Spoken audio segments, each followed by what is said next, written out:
E aí pessoal, professor Felipe aqui para mais uma aula de história e na aula de hoje vamos fazer a correção do capítulo 5, Ideias Iluministas da América. Falamos de como essas ideias ligadas ao iluminismo chegaram até a América, sobretudo pela presença de estudantes brasileiros, argentinos, americanos que foram para Paris, que foram para Lisboa, que foram estudar na Europa e retornaram cheios de ideias iluministas, tá certo? Vamos fazer a correção disso aqui. Falamos também nesse capítulo de conjuração mineira e conjuração baiana, que são movimentos que estão ligados a essas ideias iluministas, a presença aqui no caso do Brasil, mas houve outros movimentos também espalhados pela América toda com essas ideias, tá bom? Deixa eu compartilhar a tela aqui com vocês e vamos fazendo aqui as correções. Bom, vamos começando aí na página 2. E lá no espaço de diálogo lá embaixo pergunta: a Declaração de Independência dos Estados Unidos foi inspirada nos ideais iluministas de liberdade e igualdade. Com base na imagem, responda: quem foram as pessoas que participaram desse processo? Bom, a gente vê aí na legenda da imagem, né?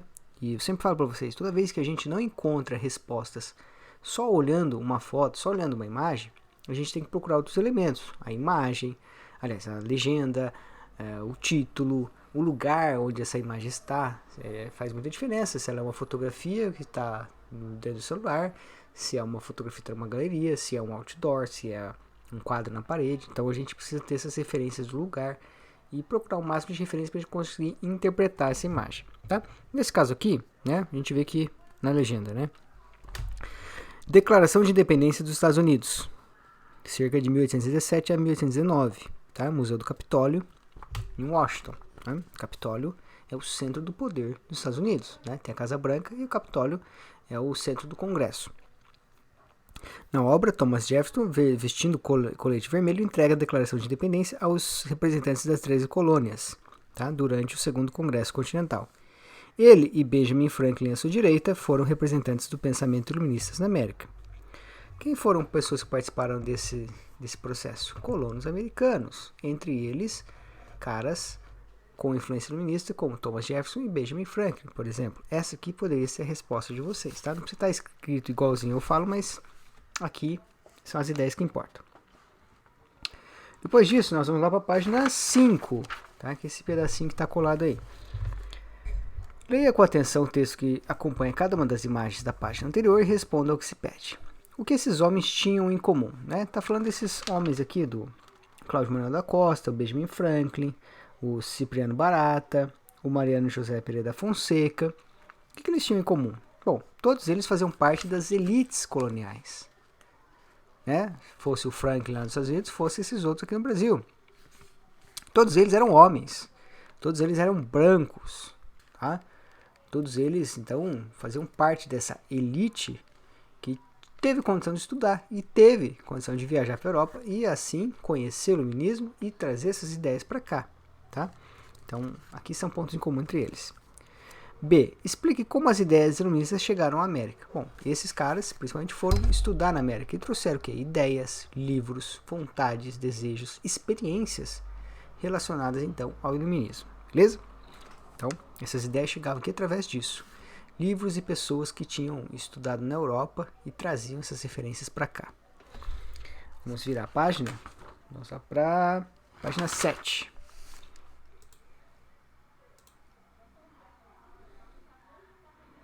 Página 7. Aí tem um trechinho lá também do José Joaquim de Maia Barbalho e uma carta que ele escreve para o Thomas Jefferson, né? E depois pede a interpretação da carta às questões. A. Os brasileiros livres consideravam-se escravizados pela metrópole portuguesa? Sim, né? Tem um trecho aí, ó. Sou brasileiro e sabeis que a minha desgraçada pátria geme em atroz escravidão. Tá? Agora, essa escravidão aqui dos inconfidentes mineiros, dos conjurados mineiros, não tinha nada a ver com a escravidão dos escravos, dos escravizados negros, tá? Eles não estavam nem aí para os escravizados negros. O que eles queriam era a libertação do Brasil enquanto colônia da metrópole portuguesa. Eles queriam, né, portanto, a libertação do país, não dos escravizados. B. A independência dos Estados Unidos da América servia como uma inspiração para os brasileiros que desejavam se separar da metrópole portuguesa? Sim, tanto que cita aqui na carta, né? Resolvemos seguir o admirável exemplo que acabais de nos dar, ou de dar-nos, né? Então,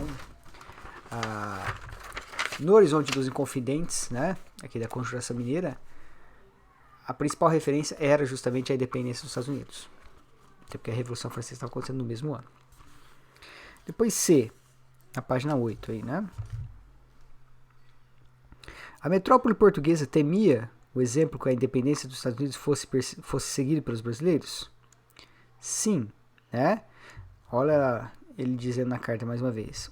Os bárbaros portugueses nada poupam para nos tornar desgraçados, com medo que vos sigamos as pisadas. Com medo que sigamos, então, os passos dos Estados Unidos.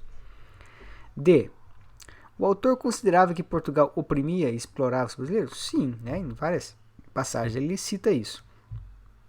Mais uma que ele diz, por exemplo, e como conhecemos que esses usurpadores, contra a lei da natureza e da humanidade, não cuidam senão de oprimir-nos. Usurpadores é aquele que toma, né, o que seria de propriedade de outro, o que seria de propriedade legítima de outra pessoa, tá? Então, assim que eram considerados os portugueses usurpadores. Bom, vamos lá para a página 12. E lá temos duas questões sobre os panfletos, sobre a comunicação da Conjuração Baiana. A. Quais são os meios mais utilizados para mobilizar pessoas acerca de uma ideia ou causa? Tá? Atualmente, se a gente quer conquistar o apoio, mobilização das pessoas, o que a gente faz? A gente faz abaixo-assinados online, que circulam através de redes sociais, como Facebook, WhatsApp. Tá? Então, hoje, se a gente quer mobilizar opinião, atrair ideias, seguidores, a gente usa as redes sociais, que são muito diferentes entre si, né? Mas todas elas com o mesmo propósito de unir pessoas em torno de causas e objetivos em comum, né? De questões de identidade.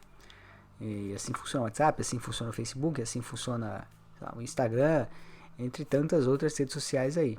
Tá com o mesmo objetivo de unir pessoas em torno de objetivos e gostos em comum, sejam eles políticos, sejam eles de outras coisas, como, sei lá, um gosto musical, de um time de futebol, etc.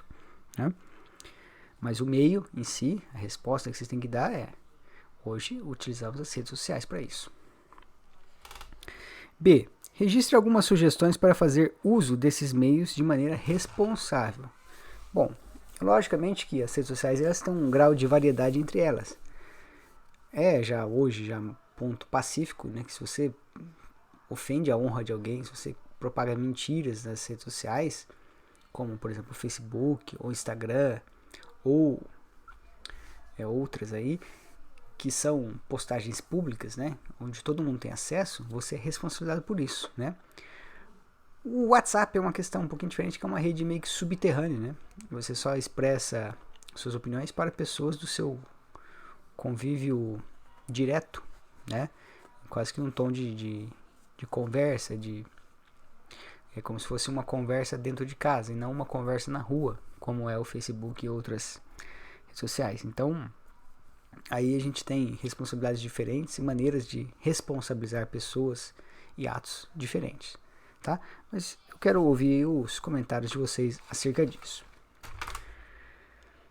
Antes, vocês vão se lembrar que é desde ontem, né? Eu falei que durante os vídeos estou passando desafios para ver quem está acompanhando as videoaulas, né? Porque tem muita gente que tem acesso à internet, tem acesso às coisas e não estava acessando, não estava fazendo as tarefas, tal. Então, agora é assim, tá? E aqui eu vou deixar uma pergunta aí, justamente esse desafio só está sendo feito aqui no vídeo, vocês vão deixar nos comentários. Quero saber quem foi Cipriano Barata. Quem foi Cipriano Barata? Deixe nos comentários, quem responder ganha ponto extra, tá bom? Vamos lá para a correção final da página 13. A primeira aí é de verdadeiro ou falso, né? Então, a ordem é VVFFV, né? Vaca, vaca, foi-se, vaca, beleza? E pedir então para reescrever as frases falsas, né? Que no caso é a C e a D. Então, uma reescrita da C, deixando a verdadeira, é: a Conjuração Baiana foi um movimento com características diferentes da Conjuração Mineira e se inspirou principalmente na Revolução Francesa. D. A libertação dos escravizados não estava entre os objetivos dos conjurados mineiros e era um dos principais objetivos dos baianos, né? 2. Elabore um quadro comparativo com 2 semelhanças e 2 diferenças entre a conjuração mineira e a conjuração baiana. Semelhanças: crítica ao antigo regime, diminuição dos impostos, contava com a participação de membros da elite. Tá bom? Isso são semelhanças. Diferenças: na conjuração baiana havia participação de membros da elite, mas também havia uma grande participação de negros escravizados ou ex-escravizados. Tá? Lembrando que tinha soldados negros que eram livres, né? Alfaiates também que eram negros e livres, né? Nem todo negro era escravizado nesse período no Brasil. Então, primeira diferença, conjuração baiana tinha a presença de muitos negros. Segunda diferença, conjuração baiana queria o fim da escravidão, certo? Explicitamente queria isso. A conjuração mineira não, beleza? Então já tem um quadro de algumas semelhanças e 2 diferenças. 3. Em um parágrafo, registre como as ideias iluministas se opunham à organização política e econômica vigente no Brasil, colônia. Lembrar que os conjurados baianos, por exemplo, queriam a abertura dos portos, queriam livre comércio, queriam diminuição de impostos. São todas pautas que a gente chama de liberais na economia e que eram totalmente contra o antigo regime e o mercantilismo, que vivia o que a gente chamava de exclusivo colonial. Ou seja, como o Brasil era uma colônia portuguesa, aqui no Brasil, então, só se podia se comercializar com Portugal. E Portugal, então, comercializava com outros países, com Inglaterra, com França, etc. Então, isso é o que chamava de exclusivo colonial ou pacto colonial. A colônia só tem relações com a sua metrópole, certo? E era uma forma de controlar e explorar economicamente essas colônias. E era a cara, então, do antigo regime. Tá bom? Não foi só Portugal que fez isso, a Espanha fez isso nas colônias espanholas, a Inglaterra fez isso nas colônias inglesas, a França fez isso nas colônias francesas, tá bom? Então, isso não era nenhuma novidade, nenhuma excepcionalidade do Brasil com relação a outros lugares. Não, toda a América passou por isso, tá? Esses problemas decorrentes do pacto colonial. E é isso, pessoal. Por hoje a gente acabou. E não se esqueça então aí, que eu deixei o desafio aí do Cipriano Barata. Quem foi Cipriano Barata? Só para ver quem está assistindo as aulas mesmo, que vai ganhar pontos extras por causa disso. Beleza? Não deixe de fazer as questões também que eu propus. Dessa vez vão responder em áudio, né? As que eu passei pelo WhatsApp. E coloquem em dia a apostila aí para não ficar com questões equivocadas na apostila de vocês. Por hoje é só e até mais.